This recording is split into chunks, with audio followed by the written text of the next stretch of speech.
नमस्कार दोस्तों, आपका स्वागत है मेरा इस चैनल में जिसका नाम है मनी लेंस। मनी लेंस में बातें करते हैं शेयर मार्केट से जुड़े हुए खबरों के बारे में। तो चलिए शुरू करते हैं। तो आज हम बात करेंगे जो पिछले 2-3 दिन से लगातार हमारा शेयर मार्केट जो नीचे की तरफ मूव कर रहा है, उसके पीछे कारण जो पता चला है वो सिर्फ है जो है हमारा डॉलर जो है रुपीज उसके अगेंस्ट क्या हो रहा है, डिप्रिसिएट हो रहा है। और आज तो रुपीज लाइफ टाइम हाई पे पहुंच के 90.15 पे पहुंच गया। 90 का जो साइकोलॉजिकल बैरियर था उसे तोड़ के और ऊपर की तरफ बढ़ रहा है। तो एक चीज़ आपको पहले ही वीडियो के समझ लेना चाहिए कि जैसे ही रुपीज़ डिप्रिसिएट करेगा तो हमारा एफआईआईज जो है वो लगातार क्या करेंगे, यहाँ से भागना शुरू करेंगे। तो पिछले 2-3 सालों से आप देख ही रहे थे कि हमारे शेयर बाज़ार से लगातार जो एफआईआईज हैं, जो बाहरी इन्वेस्टर हैं, वो धीरे धीरे निकल रहे हैं, जो भी दाम पे है वो निकल रहे हैं। तो इनके कारण भी आप देखिए कि मार्केट में फॉल आ रहा है। तो एफआईआईज क्यों निकल रहे हैं? तो देखिए, आपको एक सिंपल सा एक उदाहरण बता रहे हैं कि मान लेते हैं कि अभी जो है एक डॉलर की कीमत 100 रुपये है, ठीक है, 100 रुपये के आसपास है और स्टॉक जो है 100 रुपये का है, ठीक है। तो $1 में खरीद लिया। अब जो है पिछले 3-4 दिनों में मान लेते हैं कि वो स्टॉक 100 से 120 रुपया हो गया, यानी आपका जो परसेंटेज इनकम हुआ वो हुआ 20%, ठीक है। 5 दिनों में 20% हो गया, ठीक है। लेकिन अब इतना ही दिन में क्या हो गया कि रुपीज़ का जो वैल्यू है वो डिप्रिसिएट होके क्या हो गया, 105 रुपया हो गया। तो पहले जो आपको 100 रुपये में 20 रुपया मिलता था, अब क्या मिलता है कि 105 रुपया हो गया। तो यानी सिर्फ आपको 15 रुपये का प्रॉफिट हुआ। अगर रुपीज़ डिप्रिसिएट नहीं करता तो आप 20 रुपये लेके यूएस चले जाते हैं। लेकिन अभी क्या है कि अभी आप 105 हो गया है, रुपीज़ फॉल हो गया है, तो अब आपको क्या मिलेगा, सिर्फ 15 रुपये। यानी आपका जो प्रीवियस इन्वेस्टमेंट है और जो उस पर जो रिटर्न है वो क्या हो रही है, रुपी डिप्रिसिएट करने से लगातार कम हो रही है। इसीलिए जो एफआईआईज है वो खोजते हैं कि कहाँ पे चले जाएं जहाँ पे ग्रोथ भी हो और उसका करेंसी स्टेबल रहे, क्योंकि स्टेबल करेंसी रहने के कारण ही क्या हो जाता है, मार्केट रिटर्न अच्छा बनता है। तो ये बातें आपको ध्यान देनी होगी। तो ऐसे ऐसे चीज़ ही आपको इस चैनल में बताया जाएगा। आप कृपया चैनल को ज़रूर से लाइक कर लीजिए, ठीक है। तो अभी अब समझना है कि हमारा रुपीज़ डिप्रिसिएट क्यों कर रहा है।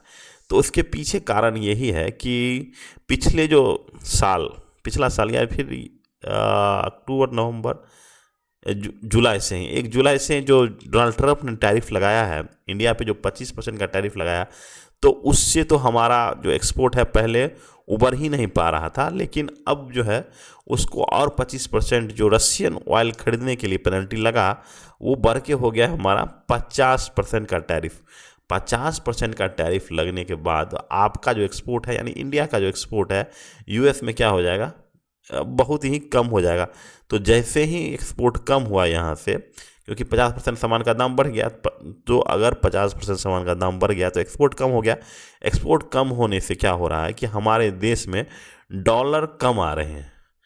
तो हमारा जो फॉरेन रिजर्व है उससे तो आप लगातार एक्सपोर्ट कर रहे हैं कि अपना तेल खरीद रहे हैं, इंपोर्ट कर रहे हैं, तेल खरीद रहे हैं, तो आपका जो फॉरेन रिजर्व है वो लगातार कम हो रहा है।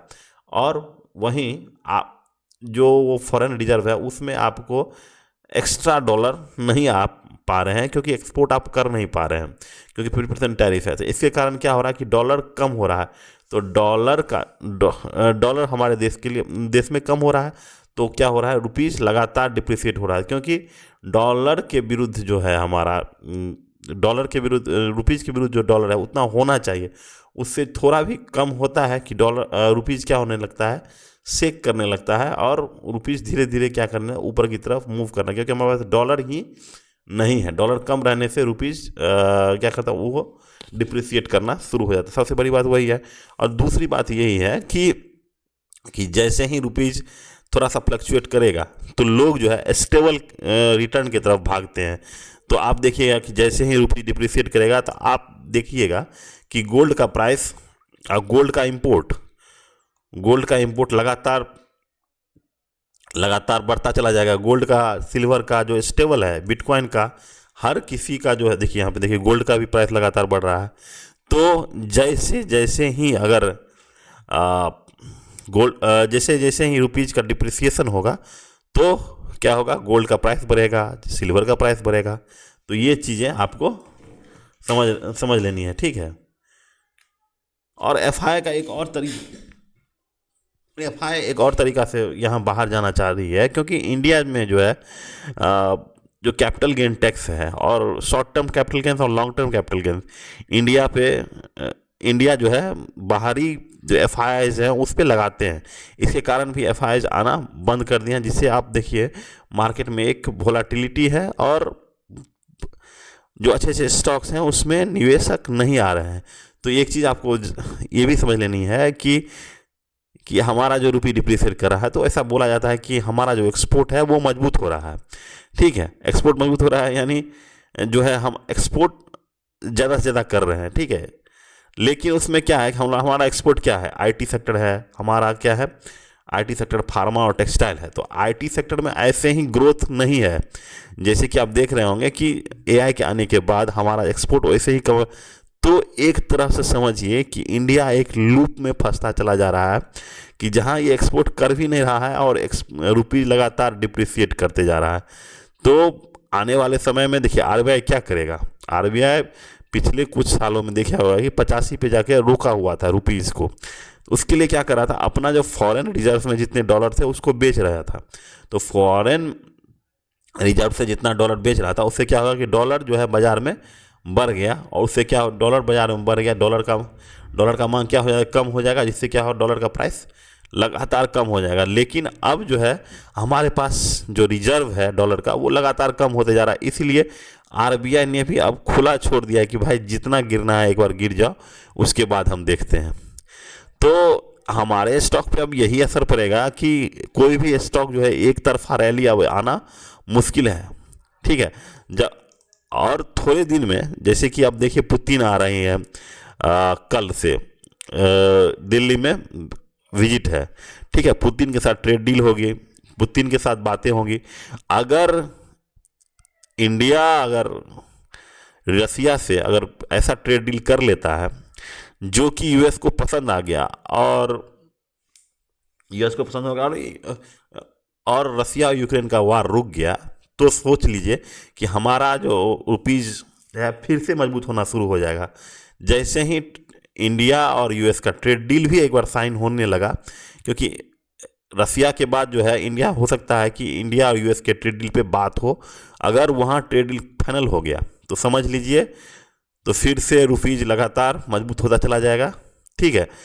क्योंकि ट्रेड डील कम होगा तो क्या होगा, टैरिफ कम होगा, टैरिफ कम होगा तो हमारा डॉलर फिर से आना शुरू हो जाएगा, तो फिर हमारा रुपीज़ लगातार क्या होगा, स्ट्रेंथन हो जाएगा। तो ये सब चीज़ें आपको समझ लेनी है, ठीक है। तो हम लोग इंतज़ार करते हैं कि पुतिन आते हैं इंडिया में, तो फिर क्या बातें होती है, कौन सा ट्रेड डील होता है, उसके बाद इंडिया यूएस ट्रेड डील पे नज़र रहेगी। तो आप इस वीडियो को ज़रूर लाइक कर लीजिए, शेयर कीजिए, और हमारे इस चैनल को सब्सक्राइब कर लीजिए, क्योंकि यहाँ पे आपको मिलेगा इन्वेस्टिंग की सबसे बेस्ट जानकारी, ठीक है। ज़रूर इसको लाइक कीजिए। यदि आपके पास क्वेश्चन है, यदि आज आपका वीडियो कैसा लगा, इसमें क्या इम्प्रूवमेंट कर सकते हैं, अगर कुछ ऐसे सुझाव है तो नीचे कमेंट्स ज़रूर करें। Thank you, have a nice day.